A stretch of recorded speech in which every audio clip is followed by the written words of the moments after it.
তোমাদের মধ্যে অনেকের প্রশ্ন থাকতে পারে যে পশ্চিমবঙ্গ প্রাথমিক শিক্ষা পর্ষদের থেকে প্রাথমিক শিক্ষা পর্যায়ে ক্লাস 3, 4, 5-এ বাটারফ্লাই বইটির পাশাপাশি উইংস বইটা দেওয়া হয় কেন। তো দেখো, এখানে উইংস বইয়েরই শেষের পাতায় খুব স্পষ্টভাবে লেখা আছে, উইংস বইটি তৃতীয় শ্রেণীর বাটারফ্লাই বইটির সঙ্গে সমন্বয় রেখে শ্রেণীকক্ষে ব্যবহার করতে হয়। এই বইটি বাটারফ্লাই বইয়ের বিকল্প নয়, কিন্তু সম্পূরক বই।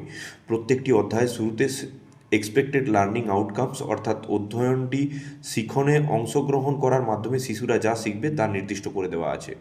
শিক্ষক শিক্ষিকা সুবিধার জন্য বইয়ের প্রত্যেকটি পাতায় লার্নার্স কন্টেন্টের পাশে লার্নিং টিমস বা শিখন পরামর্শ দিয়ে দেওয়া হয়েছে।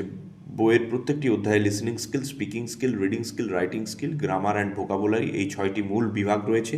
প্রত্যেকটি বিভাগে অ্যাক্টিভিটিগুলিকে এমনভাবে সজ্জিত করে রাখা হয়েছে যাতে সেগুলি ক্রমবর্ধমান চ্যালেঞ্জ লেভেল অনুসারে হয় এবং 3 অর্থাৎ এক্সপোজার, এক্সপ্লেনেশন অ্যান্ড ইভ্যালুয়েশনে সহায়ক হয়।